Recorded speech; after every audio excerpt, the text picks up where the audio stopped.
So mga kaibigan, Gemma Galanza umalma sa mga bashers na nagsabing siya lang daw ang hindi maganda sa naging news ng PBA sa opening kahapon. And well, bago yan mga kaibigan, please huwag kalimutan mag-like and subscribe and pahit po ng notification bell.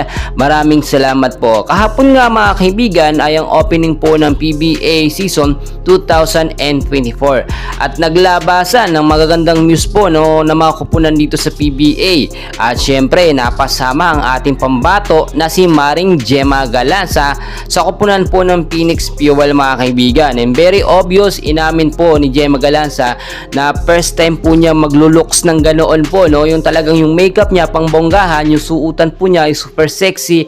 Kaya naman nakita natin nung lumabas si Gemma Galanza at pinakilala bilang muse nga po ng Phoenix Fuel ay nagsigawan po ang mga fans po ni Gemma Galanza, especially ang daming nanood, kasama po ang mga nanonood sa volleyball sa PBL. Pero syempre may mga natuwa, meron din pong hindi natuwa ng mga bashers. May nagkomento na isang netizen sang sinasabi na si Gemma Galanza lang daw ang hindi maganda sa mga muse. Well mga kaibigan, siguro etong bashers na ito ay walang magawa kundi silipan na lamang ng silipan ng hindi maganda. Eto nga pong si Gemma Galanza. Napakaganda ni Maring Gemma Galanza mga kaibigan at wala tayong makikitang hindi maganda. Talagang sobrang nakaka-inlove ang itsura, looks ni Gemma Galanza at talagang makikita po ninyo, hindi nyo mahalata na volleyball player yan, na masculine ang kanyang pangatawan dahil nag-iba talaga, totally change talaga yung looks po niya.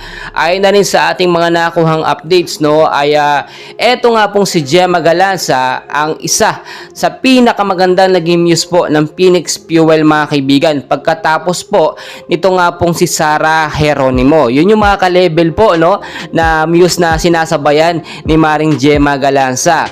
At ito pong si Sarah Geronimo, sumunod itong si Gemma Galanza. Tignan nyo mabuti mga kaibigan, etong si Gemma Galanza, yung appeal po niya, yung kasikatan niya ay tinatalo pa talaga ang mga artista mga kaibigan. Nandun din kahapon si Julian San Jose mga kaibigan, which is alam naman natin na napakaganda na babae niyan, sikat, singer, songwriter, pero syempre iba yung appeal na merong Gemma Galanza sa loob. Kaya naman mga kaibigan, kahapon sobrang daming nanood hindi lamang po mga PBA fans, nahaluan na rin ng mga PBL fans mga kaibigan dahil po yun kay Gemma Galanza.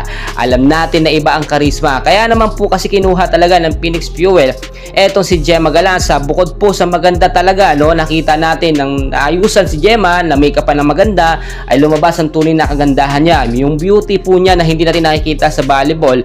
Si Gemma Galanza isa sa pinakakilala at sikat at hinahangaan sa larangan po ng volleyball sa Pilipinas. Kaya naman mga kaibigan, sa bashers na nagsabi na hindi maganda, well, good luck na lang sa'yo at babalikan ka talaga ng mga fans si Gemma Galanza. And well mga kaibigan, please huwag kalimutan mag-like and subscribe.